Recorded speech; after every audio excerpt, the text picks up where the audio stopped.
Buenos días.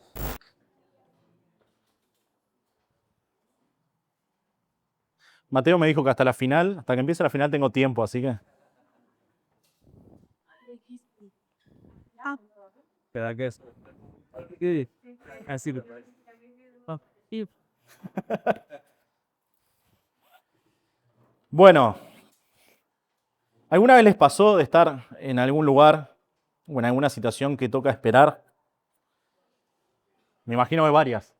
Yo puse ahí, ahora va a aparecer un ejemplo, yo puse un ejemplo que todos conocemos, ¿no? No voy a decir cuál, pero en algún centro de salud para no... no quemes, no importa cuál. Los dos, Pero con mucho amor, con mucho cariño, uno quiere en el hospital. en, en cualquier centro de salud, uno, sea el que sea, a uno le toca esperar, ¿o no? En otros lugares también, oficinas públicas por lo general, pero en el juzgado no, porque está amarga, se hacen las cosas así. Pero en otros, no sé, otras situaciones, uno pide comida a casa y el delivery demora. Me dijo Tomasito, ¿no? Que ayer pediste y demoró como 2 horas y media. ¿Qué pregunta se hace uno después que pasa el tiempo y no te llaman, o pasa el tiempo y no llega lo que uno pidió? Se habrán olvidado, ¿no? Voy a escribirle, a ver si se olvidaron de mi pedido. pero creo que sale algo del fondo del corazón. Un insulto también, pero es... Pero una pregunta que nos surge es, bueno, ¿se olvidaron? Capaz, ¿se olvidaron de que me tocaba a mí o se olvidaron de lo que venía ahora, ¿no? Y quiero invitarlos a ir a la segunda carta de Pedro, al final, en el capítulo 3. Y saben que Pedro trata un tema del que también muchos estaban preguntando esto. Estaban diciendo, bueno, ¿qué pasó? ¿Se olvidó Dios? ¿Qué pasó? ¿Dios se olvidó de lo que prometió?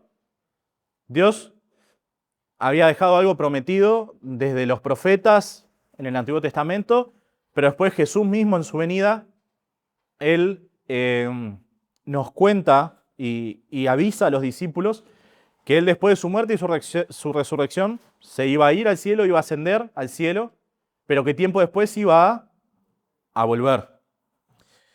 Y Pedro ya escribe esta carta unos 60, 70 años después de Cristo. ¿Sí? Entre 60 y 70 años después de Cristo. Ya Pedro era un veterano, entrado en años, había caminado con el Señor y ya en sus últimos días escribe a varios que estaban en la iglesia, que estaba empezando a acordarse este rumor. ¿Qué pasó? ¿Se olvidó Dios? ¿Jesús olvidó que tenía que volver? ¿No? Si esa pregunta tenía lugar 60 años después que Jesús hubiera pisado la tierra, ¿cuánto más tiene lugar hoy? ¿No? 2026 años después.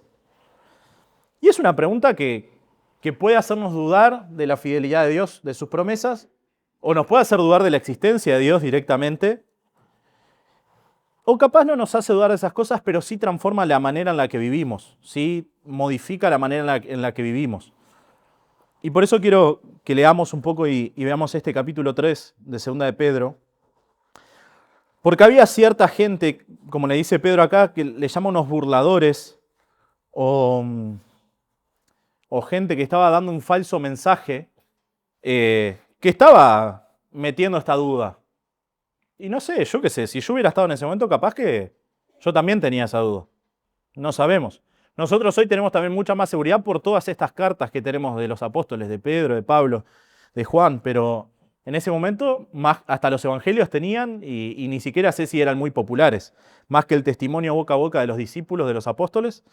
Entonces capaz que alguno podría decir, bueno, estos inventaron esto, escucharon alguna vez que Jesús iba a volver, pero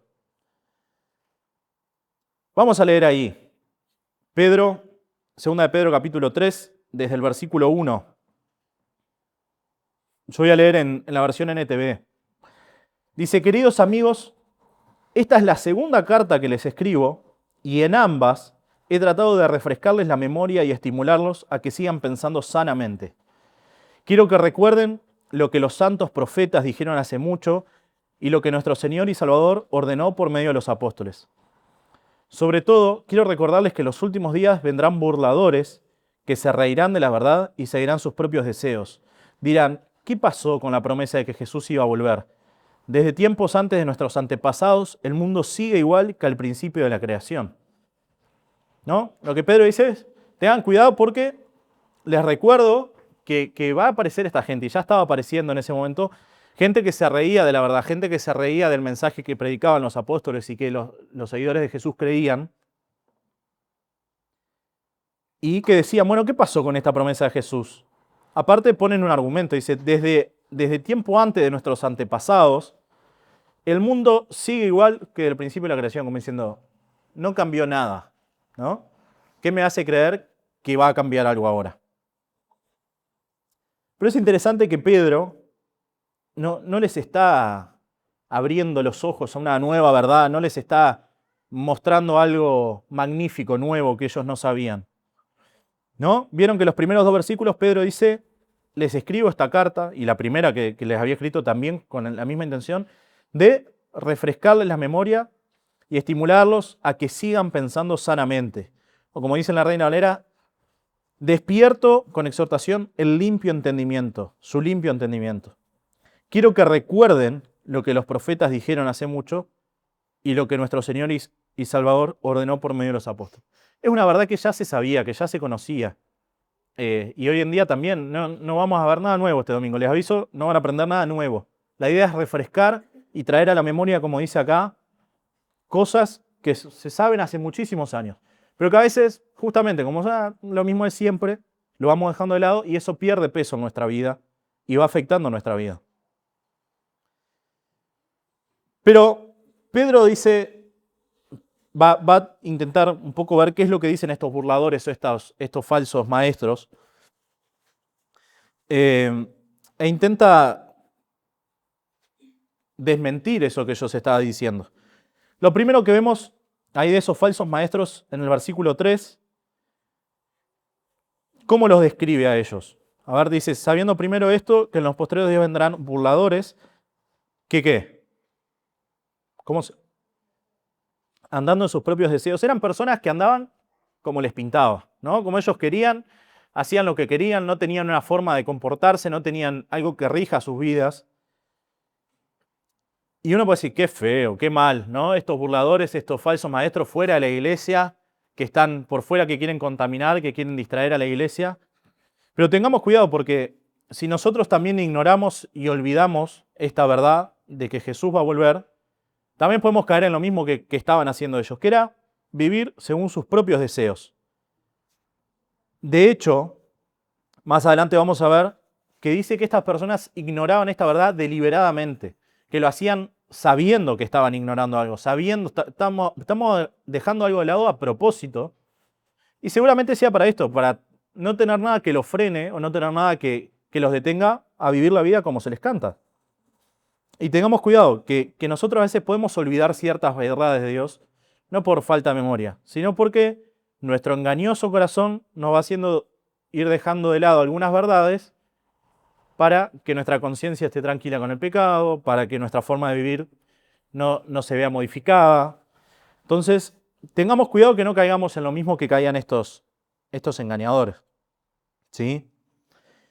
Su rechazo no era algo solamente intelectual,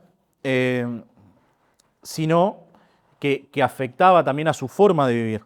Si eliminamos el regreso de Cristo de nuestras creencias y de nuestras seguridades, eliminamos también la idea y la necesidad de estar rindiendo cuentas a un Dios santo. Entonces, el razonamiento es, ¿para qué me voy a mantener firme si total? Ya está, Dios vino, Jesús murió por mí, me perdonó, pero ya Dios no influye más en la historia. ¿No? Como decían ellos, desde nuestros antepasados, que el mundo, desde que se creó, sigue todo igual. Sí, ya está, Dios no influye más. No está haciendo más nada. No me voy a estresar. Pero miren lo que dice Pedro ahí, versículos 5 al 7. Lo que decíamos, estos ignoran voluntariamente que en el tiempo antiguo fueron hechos por la palabra de Dios los cielos y también la tierra que proviene del agua y por el agua subsiste. Por lo cual el mundo de entonces pereció anegado en agua. Pero los cielos y la tierra que existen ahora están reservados por la misma palabra, guardados para el fuego en el día del juicio y de la perdición de los hombres impíos. la historia demuestra que Dios sí actúa. La historia demuestra que esto que ellos decían de que, bueno, total, desde mis antepasados que todo sigue igual, no es verdad. Dios actúa. Nos recuerda acá Pedro que por la palabra de Dios los cielos y la tierra fueron creados, el agua fue creada, todo lo que vemos fue creado. Pero después también nos recuerda que esa misma agua, esa misma palabra que Dios utilizó para crear, de la misma manera Dios también trajo el diluvio. ¿Vieron ahí en el versículo 6? Dice, luego usó el agua para destruir el mundo antiguo con un potente diluvio, dice la NTV. ¿No? Dios ya ha influido en la historia trayendo juicio.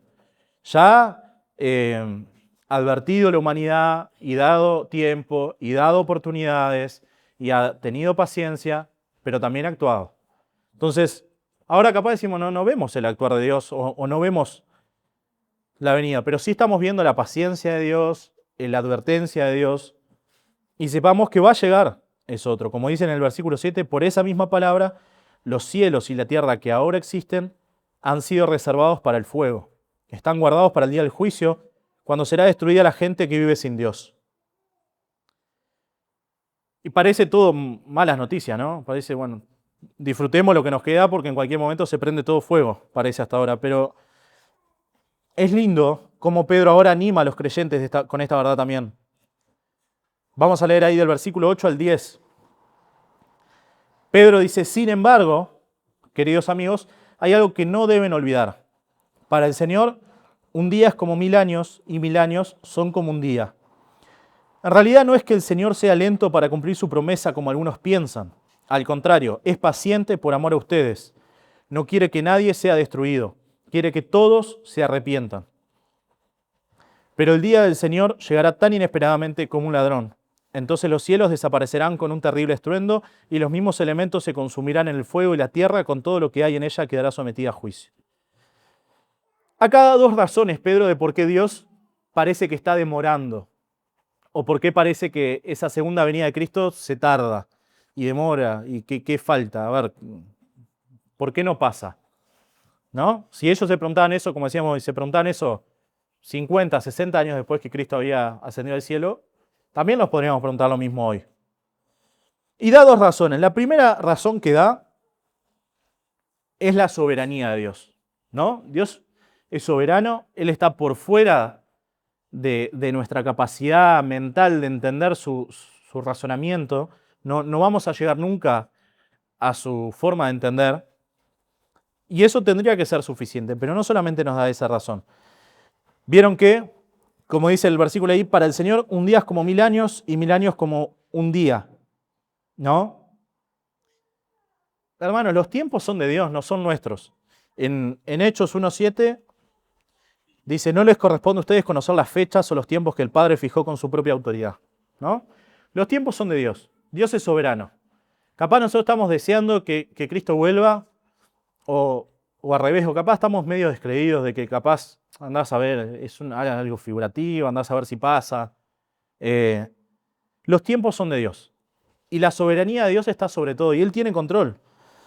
Pero lo lindo es el segundo motivo que nos da para creer y para esperar. Para creer por qué Dios está retardando, como algunos piensan, su segunda venida. Dios es un Dios soberano, pero no es un Dios frío y distante, ¿no? No es que Dios está demorando simplemente porque Él quiere. Dice, bueno, yo acá decido yo, va a ser cuando a mí se me cante. Sino que hay una razón. La primera razón que vimos destaca la soberanía de Dios, ¿no? Dios está por fuera de nuestro entendimiento del tiempo. Un día son 1000 años es un día. No vamos a entender nunca por qué para nosotros parece un montón de tiempo, pero para Dios, Él lo va a hacer cuando quiera. Pero esta segunda razón nos muestra también que Dios no lo hace simplemente como soberano, lo hace por amor y está esperando por amor. El Señor, el versículo 9 dice, el Señor no tarda en cumplir su promesa, más bien es paciente por amor a ustedes. Y qué lindo saber que el amor que Dios tiene por nosotros está influyendo y está modificando, no sé modificando, pero está influyendo en el tiempo que Dios se toma para que esta segunda venida de Cristo suceda. Dios no retarda su venida de una forma caprichosa, simplemente. Está tardando para dar tiempo a que las personas procedan a arrepentimiento. Lo hace por amor, lo hace por misericordia a toda la humanidad que sigue alejada y que sigue sin reconocer que Él es la salida. Esto no significa, miren lo que dice ahí en Ezequiel 33:11, lo leo, dice, no me complace, hablando Dios, dice, no me complace la muerte de los perversos.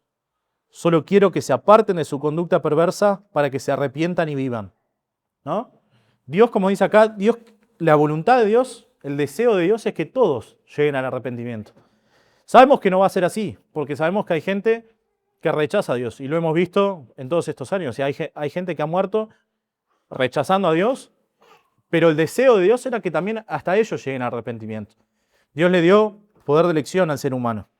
En su soberanía, como decíamos, en su capacidad de elección, Dios le dio poder al ser humano para que elija. Pero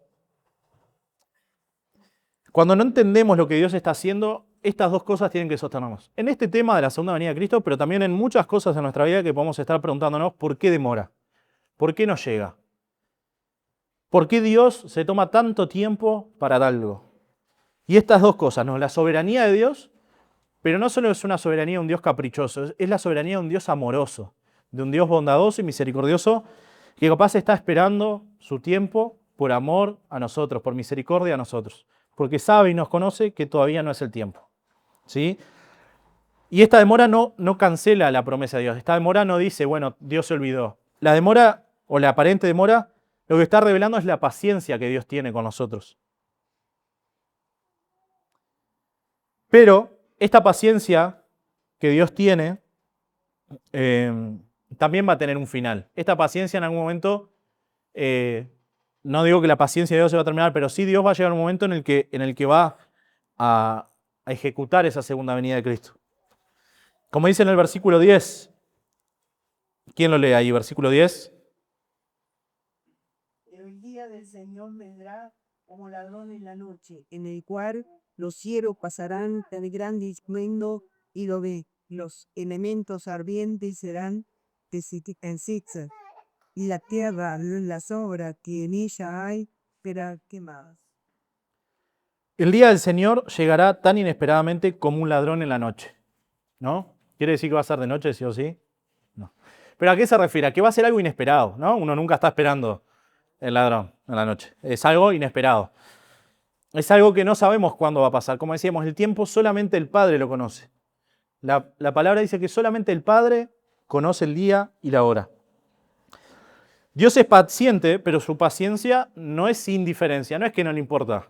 Dios nos da tiempo para que nos arrepintamos, para que volvamos a Él, y para los que ya somos hijos de Él, para que podamos predicar y compartir a otros este mensaje.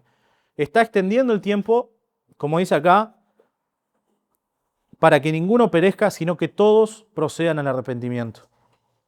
Si vos todavía no te arrepentiste, si todavía no conociste a Dios, sigue siendo tiempo, Dios sigue dando tiempo para que vos puedas llegar a Él, para que vos te arrepientas y llegues a Él.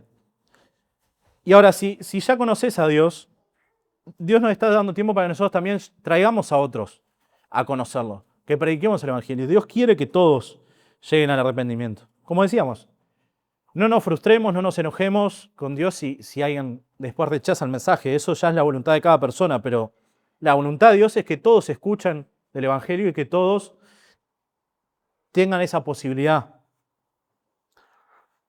Saber que Cristo va a regresar no solamente debe satisfacer nuestra curiosidad, no es solamente un conocimiento intelectual y tal, que bueno, ya sé que Cristo va a volver, sino que debe ir transformando nuestra conducta. Y ahora Pedro empieza a tratar ese tema. Pedro relata un poco lo que va a pasar cuando Cristo vuelva en estos siguientes versículos.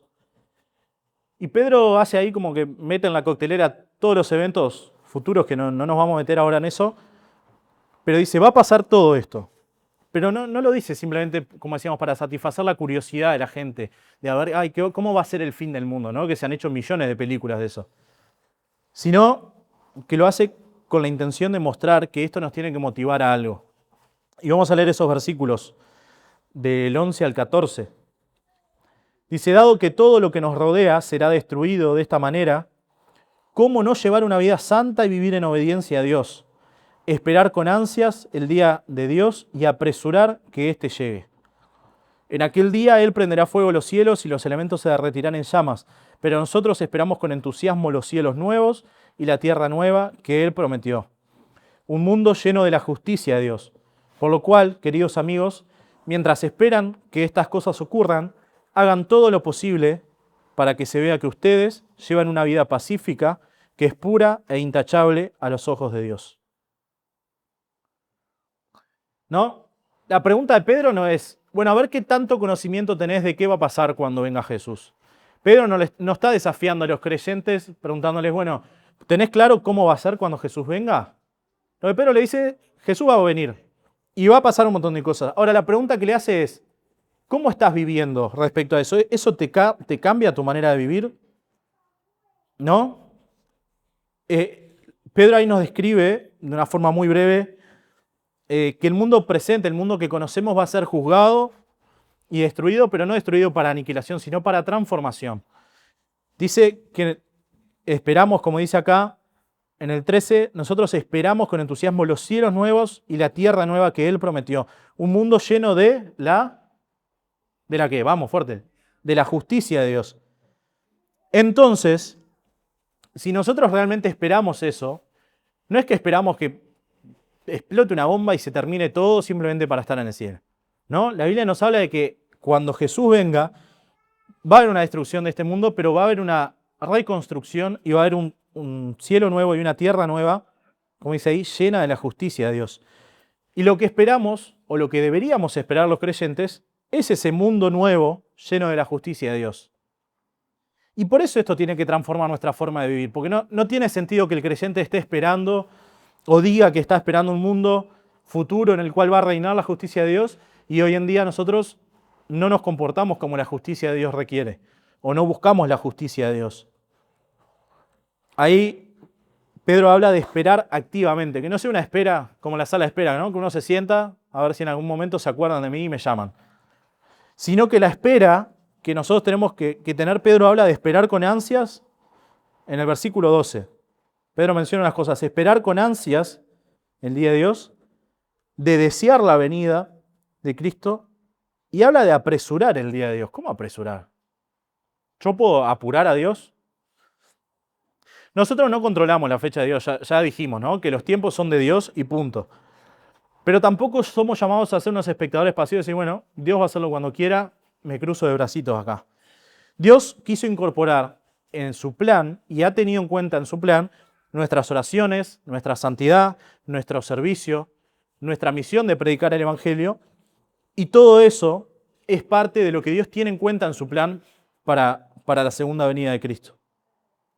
La espera cristiana no es una sala de espera en la cual me siento ahí de bracito cruzado a que me llamen. Es un campo de trabajo en el cual, sabiendo que va a venir Cristo, uno tiene cosas para hacer.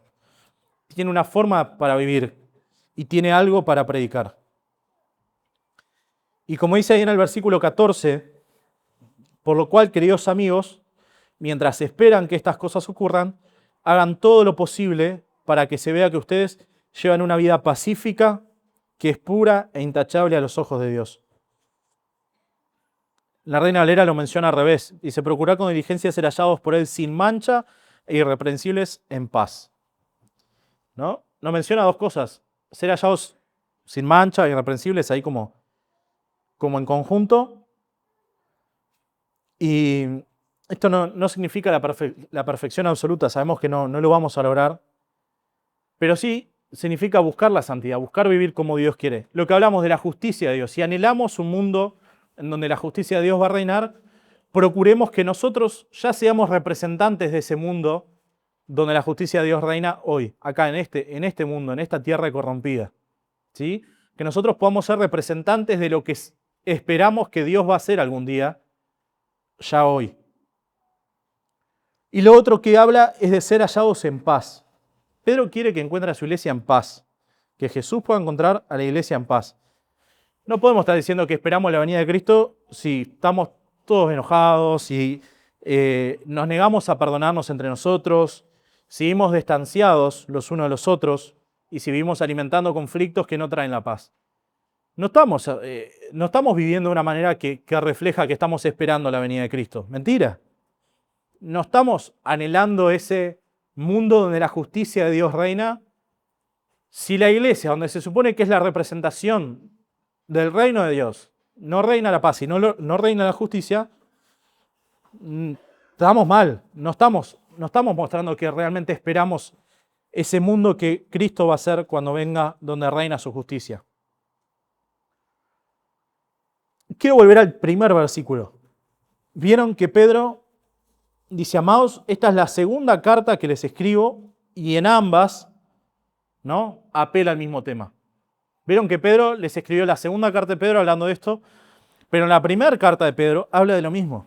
Estamos en el último capítulo de la última carta de Pedro. Ahora, si vamos al primer capítulo de la primera carta de Pedro, el capítulo 1 de Primera de Pedro,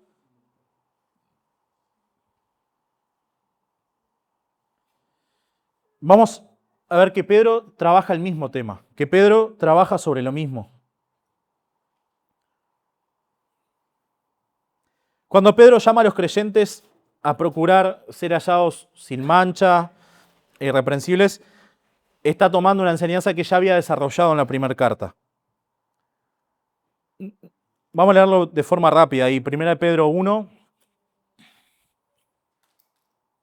hasta el versículo 16, lo voy a leer bien rápido. Dice: yo, Pedro, apóstol de Jesucristo, escribo esta carta a los elegidos por Dios que viven como extranjeros en las provincias de Ponto, Galacia, Capadocia, Asia y Bitinia.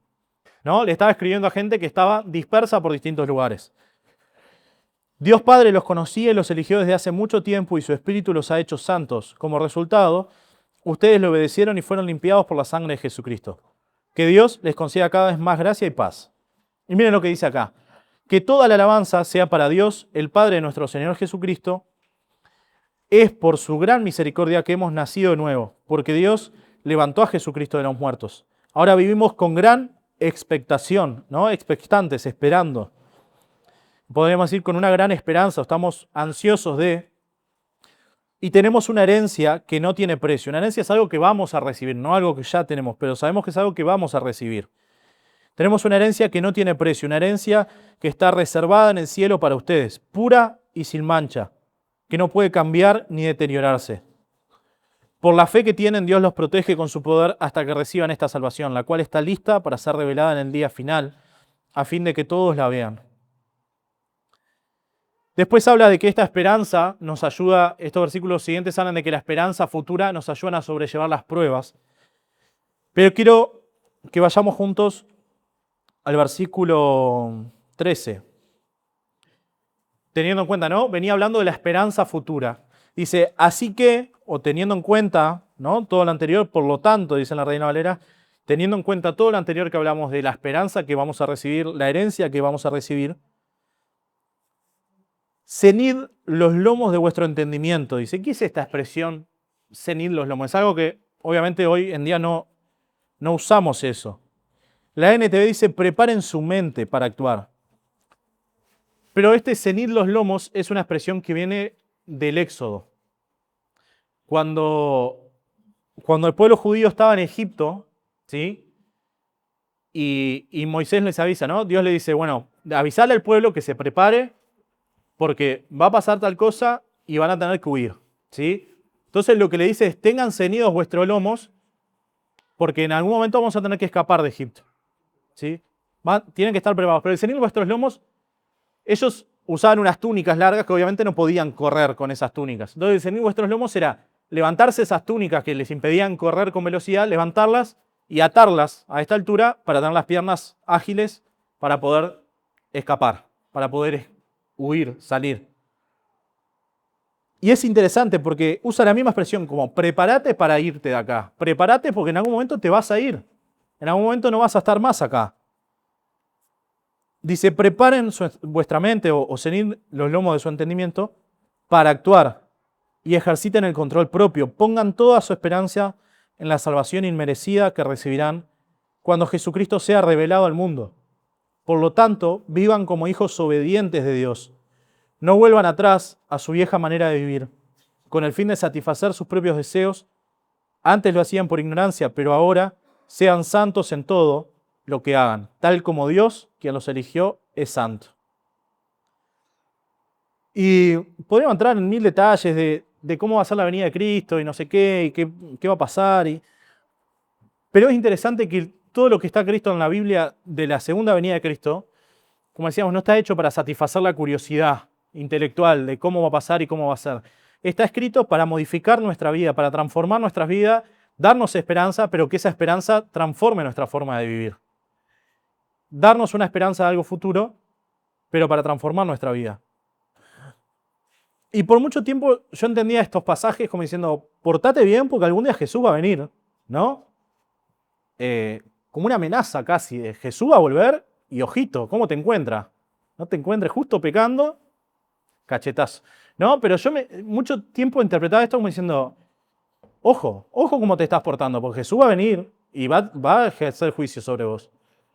Pero ahora entiendo que Pedro no escribe ni la primera carta ni esta segunda con ese ánimo, con esa intención, sino que los motiva, y eso creo que se ve más claro en la carta de primera de Pedro, en el capítulo 1, les hace toda una descripción de cuál es su herencia, qué es lo que tienen por delante, qué es lo que van a recibir, y los llama, ¿no?, a los expatriados. La carta está dirigida, como dice en el versículo 1, a los expatriados en la dispersión. Y si bien era real que eran creyentes que estaban dispersos por muchos lados, Pedro también tiene muchas enseñanzas espirituales para los expatriados, para los que están fuera de su patria.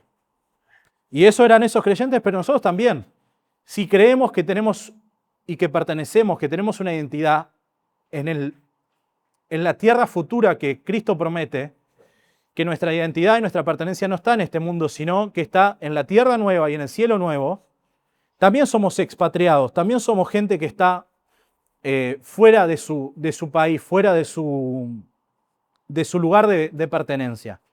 Entonces, si vos sabés que no perteneces a este lugar, que tenés una herencia, que tenés algo por delante, como dice ahí, que es incorruptible, que es incontaminada, que no se marchita, que está reservada para vos, como dice, ¿por qué traicionás todos los principios, todos los valores, toda la forma de vivir de eso que vos sabés que es de donde perteneces y de esa herencia que vas a recibir?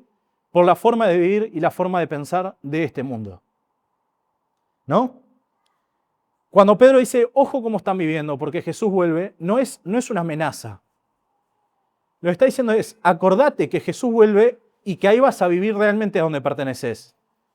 No desgastes tu vida ahora viviendo de una manera la cual no concuerda con la futura vida que te espera, con el futuro reino del cual vas a ser parte. No satisfagas los deseos de este mundo cuando tenés un mundo celestial, como dice ahí en Pedro, una tierra nueva y un cielo nuevo, el cual viene, y donde ahí lo que reina es la justicia de Dios. Entonces, dedica tu vida ahora también a buscar y a satisfacer la justicia de Dios. ¿Sí? Quiero cerrar con un versículo nomás. Primera de Tesalonicenses, 2 versículos. Primera de Tesalonicenses, capítulo 3, versículos 12 al 13. Capítulo 3 de Primera de Tesalonicenses.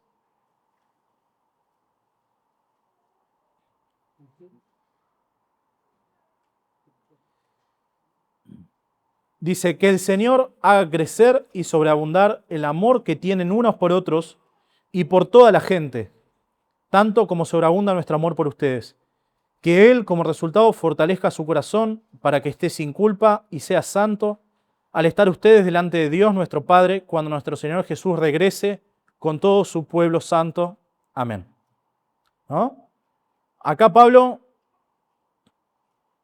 los invita, los exhorta, los anima, como dice, a que el Señor haga crecer y sobreabundar el amor que tienen los unos por los otros, lo que vimos hoy, que Cristo encuentra a su iglesia en paz, a su iglesia amándose, pero también el amor que tienen por otros, ¿no? Este deseo, esta necesidad que tenemos de predicar el Evangelio, de mostrar el amor de Dios, porque sabemos que Dios está dando tiempo a que ellos se arrepientan.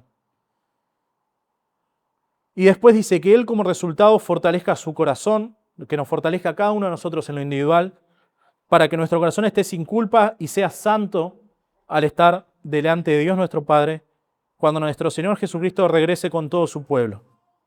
¿Sí? Mientras esperamos, mientras estamos en la sala de espera, entonces no nos olvidemos, Dios va a cumplir su promesa. Dios es fiel. Y si la promesa parece que está tardando, es porque Él es, primero que nada, Él es omnipotente, Él es soberano, pero además porque es un Dios amoroso y está dando tiempo a que nos arrepintamos y a que anunciemos el mensaje del arrepentimiento a otros.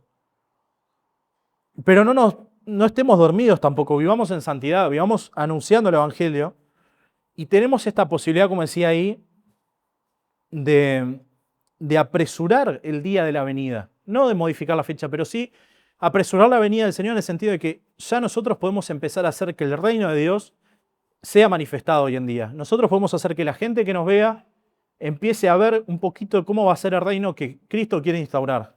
Que ese reino donde reina la justicia de Dios ya pueda ser visto a través de nosotros. ¿Sí? Cristo todavía no regresó, pero va a regresar. Para quien no se arrepintió, hoy es una nueva oportunidad para recibir su gracia. Y para quienes ya pertenecemos a Él, hoy es una nueva oportunidad de vivir en santidad, de anunciar el Evangelio y de reconciliarnos también entre nosotros. Que, como dice Pedro, que Cristo encuentre a su iglesia en paz. Mientras esperamos a Cristo, vivamos de tal manera que se note realmente que creemos que Él va a volver. ¿Sí? Oramos. Padre, gracias por esta promesa de que Cristo va a volver. Gracias porque sabemos que eso completa la obra. Sabemos que si bien ya somos salvos, qué lindo ver que esa salvación se va a completar ese día, cuando realmente podamos ya no estar más atados a este mundo de pecado, a este mundo de miseria, sino que podamos disfrutar de esa nueva creación, de la tierra nueva, del cielo nuevo, donde reina tu justicia. Y qué lindo que nos da la posibilidad de ya hoy empezar a vivir como lo vamos a hacer en ese reino. Te pido que nos ayudes a no tomar esto como una amenaza, como un rezongo, sino como un aliento a no olvidarnos a dónde pertenecemos y no olvidarnos que nuestra vida realmente está guardada en esa esperanza futura y que lo que tenemos acá en la tierra, que nuestros planes, que nuestros deseos sean alineados a buscar ya empezar a vivir como en ese reino de los cielos. Te pedimos que nos ayudes a todos, como dice tu palabra, a poder ser hallados en santidad, pero también en paz los unos con los otros. Oramos para que esta esperanza, que a veces la podemos ver lejana, la podemos ver simplemente como una teoría, transforme nuestras vidas y vaya moldeando nuestro carácter y nuestra forma de vivir. Oramos en el nombre de Jesús. Amén.